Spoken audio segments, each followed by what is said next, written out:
Hello मेरे प्यारे दोस्तों, आर के क्लासेज में आप सभी लोगों का स्वागत है। और आज हम लोग सरफेस केमिस्ट्री पृष्ठ रसायन का भाग 28 पढ़ेंगे। वीडियो नंबर 28 में हम लोगों का टॉपिक का नाम है पेप्टीकरण या पेप्टाइजेशन। क्या टॉपिक का नाम है? पेप्टीकरण या पेप्टाइजेशन क्या होता है। देखिए कक्षा 12 में UP board, special for UP board या कोई भी बोर्ड हो, सीबीएसई बोर्ड हो, चाहे मध्य प्रदेश बोर्ड हो, चाहे महाराष्ट्र बोर्ड हो, और कोई भी बोर्ड हो, ये जो तुम्हारा कक्षा 12 में यह जो सरफेस केमिस्ट्री पृष्ठ रसायन का यह जो टॉपिक है पेप्टीकरण या पेप्टाइजेशन, बहुत इंपॉर्टेंट टॉपिक है। ये पेप्टीकरण या पेप्टाइजेशन क्या होते हैं, यही आज हम लोग इस वीडियो में पढ़ेंगे। तो चलिए पढ़ते हैं पेप्टीकरण या पेप्टाइजेशन होता क्या है। देखिए, जब हम लोग कोलाइडी विलयन बनाते हैं तो कोलाइडी विलयन बनाते समय तनी में कुछ अवक्षेप मिल जाते हैं। जैसे मान लीजिए कि हम पेंट बना रहे हैं, तो पेंट का पाउडर लेकर के पानी में या किसी विलायक में घोल रहे हैं। कुछ जो है पेंट पानी में घुल जा रहा है और कुछ जो पेंट तली में अवक्षेप बैठ जा रहा है। यानी कहने का मतलब यह है, जब हम लोग कोलाइडी विलयन बनाते हैं, वो भी खास तौर से द्रव विरोधी कोलाइड जब बनाते हैं, तो कुछ जो पदार्थ होता है कुछ जल में घुल जाता है और कुछ तली में जाकर के क्या हो जाता है, बैठ जाता है। इसी को हम लोग बोलते हैं ताजा अवक्षेप। क्या बोलते हैं? ताजा अवक्षेप। आपको समझ में आना चाहिए कि ताजा अवक्षेप होता क्या है। किसे कहते हैं ताजा अवक्षेप? जैसे कि मान लीजिए कि हम लोग चीनी और पानी एक दूसरे में घोल रहे हैं। क्या घोल रहे हैं? चीनी और पानी एक दूसरे में घोल रहे हैं। तो कुछ चीनी पानी में घुल जा रहा है और कुछ चीनी तली में जा करके बैठ जा रहा है। तो जो चीनी का कण तली में जा करके बैठा है उसी को कहेंगे ताजा अवक्षेप। क्या कहेंगे? ताजा अवक्षेप। ठीक है, अब समझिए। हम बाबू यह जो पात्र लिए हैं, इस पात्र में फेरिक हाइड्रोक्साइड डाल रहे हैं। क्या डाल रहे हैं? फेरिक हाइड्रोक्साइड डाल रहे हैं। तो जब इस पात्र में फेरिक हाइड्रोक्साइड डालते हैं तो फेरिक हाइड्रोक्साइड इस जल में पूर्ण रूप से नहीं घुलता है। फेरिक हाइड्रोक्साइड इस जल में या जो भी विलायक लिए हैं इसमें पूर्ण रूप से नहीं घुलता है। इसमें कुछ मात्रा जो है तली में जाकर के बैठ जाता है। तली में जाकर के क्या करता है? बैठ जाता है। तो इसको हम लोग क्या बोलेंगे? जो तुरंत घोलने के बाद तली में जाकर के बैठ गया है उसको हम लोग कहेंगे ताजा अवक्षेप। यानी कि जब हम लोग फेरिक हाइड्रोक्साइड का कोलाइडी विलयन बना रहे थे, तो कोलाइडी विलयन बनाते समय कुछ हमको अवक्षेप तली में जाकर के मिला। यानी कि कुछ फेरिक हाइड्रोक्साइड के कण तली में जाकर के बैठ गए। उसको हम लोग किस नाम से जानेंगे? ताजा अवक्षेप। ये फेरिक हाइड्रोक्साइड का क्या है? ताजा अवक्षेप है। ठीक है, अब समझिए। दूसरा लिए हैं AgCl, सिल्वर क्लोराइड का हम कोलाइडी विलयन बना रहे हैं। तो सिल्वर क्लोराइड को मान लीजिए कि जब हम जल में डाल रहे हैं तो कुछ सिल्वर क्लोराइड, कुछ AgCl घुल जा रहा है और कुछ AgCl जा करके तली में बैठ जा रहा है। तो ये जो तली में AgCl जो बैठा है इसी को हम लोग कहेंगे ताजा अवक्षेप। ठीक है, यानी कि कोलाइडी विलयन जब बनाया जा रहा है तो यह देख रहे हैं कुछ हमको अवक्षेप भी मिल रहा है। जैसे फेरिक हाइड्रोक्साइड का कोलाइडी विलयन बनाने चले थे तो फेरिक हाइड्रोक्साइड के कुछ कण तली में जाकर के बैठ गए थे, जिसको हम लोग ताजा अवक्षेप के नाम से जानते हैं। या जैसे मान लीजिए कि हम लोग AgCl का कोलाइडी विलयन बना रहे थे तो AgCl कुछ घुल गया था और कुछ तली में जाकर के क्या हो गया था? बैठ गया था। इसको भी हम लोग कहेंगे ताजा अवक्षेप। तो ये जो ताजा अवक्षेप बन रहे हैं इसको पुनः कोलाइडी विलयन में परिवर्तित करने की ही घटना को पेप्टीकरण या पेप्टाइजेशन कहते हैं। बहुत अच्छा से आपको समझ में आया होगा। यानी कि जब हम कोलाइडी विलयन बनाते हैं तो तली में कुछ कण जा करके पदार्थ के या कोलाइडी पदार्थ के बैठ जाते हैं। कैसे बोलोगे कि जब हम लोग कोलाइडी विलयन बनाते हैं तो कोलाइडी कण कुछ तली में जाकर के बैठ जाते हैं, कुछ घुल जाएंगे और कुछ बैठ जाएंगे, जिसको हम लोग ताजा अवक्षेप कहते हैं।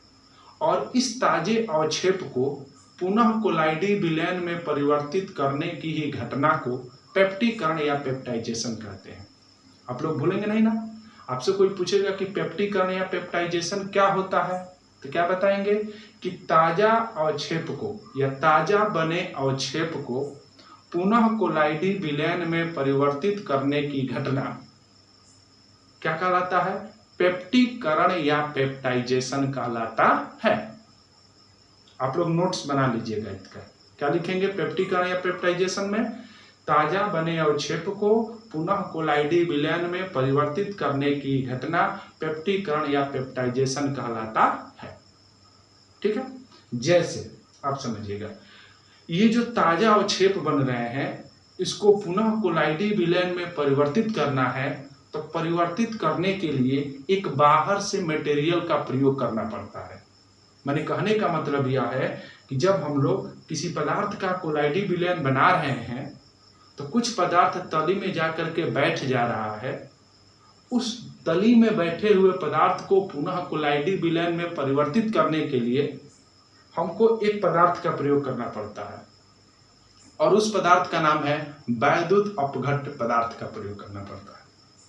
यानी कि ताजा बने अवक्षेप को कोलाइडी विलयन में परिवर्तित करना है तो उसमें एक अलग से मटेरियल डालना पड़ता है, वैद्युत अपघट्ट पदार्थ। ठीक है, तो आप लोग सिस्टम से परिभाषा क्या बोलेंगे? आप लोग सिस्टम से परिभाषा यही बोलेंगे कि ताजा बने अवक्षेप को वैद्युत अपघट्ट पदार्थों द्वारा पुनः कोलाइडी विलयन में परिवर्तित करने की घटना पेप्टीकरण या पेप्टाइजेशन कहलाता है। ये सिंपल एकदम हो गया सिस्टम से। आप जान चुके हैं कि ताजा अवक्षेप किसे कहते हैं और ताजा अवक्षेप को कोलाइडी विलयन में परिवर्तित करने की घटना पेप्टीकरण या पेप्टाइजेशन कहलाता है। ये जो ताजा अवक्षेप बने हैं इसको पुनः कोलाइडी विलयन में परिवर्तित करने के लिए बाहर से वैद्युत अपघट्ट पदार्थ हमको डालना पड़ता है, जिसके द्वारा वह जो अवक्षेप पुनः कोलाइडी विलयन में परिवर्तित हो जाता है। तो क्या बोलेंगे कि ताजा बने अवक्षेप को जो FeOH का थ्राइस फेरिक हाइड्रोक्साइड को जल में घोले तो कुछ फेरिक हाइड्रोक्साइड घुल गया और कुछ तली में बैठ गया। ये जो फेरिक हाइड्रोक्साइड का जो अवक्षेप बना है इसको पुनः कोलाइडी विलयन में परिवर्तित करने के लिए फेरिक क्लोराइड डालते हैं। ये फेरिक क्लोराइड वैद्युत अपघट्ट पदार्थ है और वैद्युत अपघट्ट पदार्थ किसे कहते हैं? वह पदार्थ जिसको जल में डालने पर आयनों के रूप में टूटते हैं उसे वैद्युत अपघट्ट पदार्थ कहते हैं। तो इसको जल में डालोगे तो Fe3+ और 3Cl- में टूटेगा। ठीक है, तो जैसे कि मान लीजिए कि हमको फेरिक हाइड्रोक्साइड का कोलाइडी विलयन बना रहे थे तो फेरिक हाइड्रोक्साइड का कुछ कण तली में जाकर के बैठ गया, तो फेरिक हाइड्रोक्साइड के इस अवक्षेप को बोल देंगे ताजा अवक्षेप। और इसको पुनः कोलाइडी विलयन में परिवर्तित करने के लिए हमने इसमें क्या मिला दिया? FeCl3 मिला दिया। जब FeCl3 इसमें जब डाल देंगे तो अब तुम्हारा तली में कुछ बैठा नहीं रहेगा, अब ये जो बैठा भी था यह भी जाकर के कोलाइडी विलयन में परिवर्तित हो जाता है। ठीक है, तो एग्जाम्पल में क्या लिखेंगे कि फेरिक हाइड्रोक्साइड का जब कोलाइडी विलयन बनाते हैं तो कोलाइडी विलयन बनाते समय फेरिक हाइड्रोक्साइड का अवक्षेप बन जाता है। इस अवक्षेप को कोलाइडी विलयन में परिवर्तित करने के लिए पुनः FeCl3 को मिलाना पड़ता है। पुनः किसको मिलाना पड़ता है? FeCl3 को मिलाना पड़ता है। आप लोग भूलेंगे नहीं ना। चलिए दूसरा एग्जांपल देखिए। AgCl का जब हम लोग कोलाइडी विलयन बनाते हैं तो AgCl का अवक्षेप बच जाता है। AgCl का जब कोलाइडी विलयन बनाते हैं तो कुछ AgCl घुल जाएगा और कुछ AgCl तली में जाकर के बैठ जाएगा, जिसको हम लोग किस नाम से जानेंगे? AgCl का ताजा अवक्षेप कहेंगे। ये जो ताजा अवक्षेप जो तली में जाकर के कुछ AgCl बच गया है इसको पुनः इसमें घोलने के लिए अर्थात पुनः कोलाइडी विलयन में परिवर्तित करने के लिए एक वैद्युत अपघट्य पदार्थ HCl का प्रयोग करते हैं। जब इसमें HCl डाल देंगे तो ये जो बचा खुचा भी रहेगा ये भी अच्छे से जाकर के क्या हो जाएगा, घुल जाएगा। तो देखिए ये जो AgCl का अवक्षेप बना था पुनः कोलाइडी विलयन में परिवर्तित हो गया कि नहीं हो गया, और किसके द्वारा हुआ, वैद्युत अपघट्य पदार्थ के द्वारा हुआ।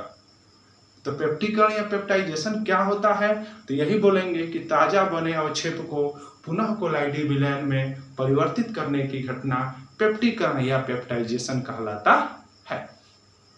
कोई दिक्कत, अच्छे से समझ में आया ना। आप लोग दोनों एग्जाम्पल लिखिएगा। क्या लिखेंगे, पहला जैसे फेरिक हाइड्रोक्साइड का कोलाइडी विलयन बनाते समय फेरिक हाइड्रोक्साइड का अवक्षेप बनता है, इस अवक्षेप को पुनः कोलाइडी विलयन में परिवर्तित करने के लिए फेरिक क्लोराइड का प्रयोग करते हैं। ठीक है, इसमें अवक्षेप नहीं बनेगा क्योंकि FeCl3 मिला दिए हैं। और इसमें क्या बोलेंगे, AgCl के अवक्षेप को पुनः कोलाइडी विलयन में परिवर्तित करने के लिए HCl मिलाना पड़ता है। ठीक है, तो मुझको आशा नहीं पूरा उम्मीद है बाबू यह पेप्टीकरण या पेप्टाइजेशन जो है पृष्ठ रसायन का एक महत्वपूर्ण टॉपिक है, आपको सुंदर समझ में आया होगा। अगर अच्छा वीडियो लगा हो तो प्लीज़ इसको लाइक, सब्सक्राइब, शेयर करिए और अच्छे से पढ़ाई करिए, स्वयं नोट्स तैयार करिए। ठीक है, धन्यवाद।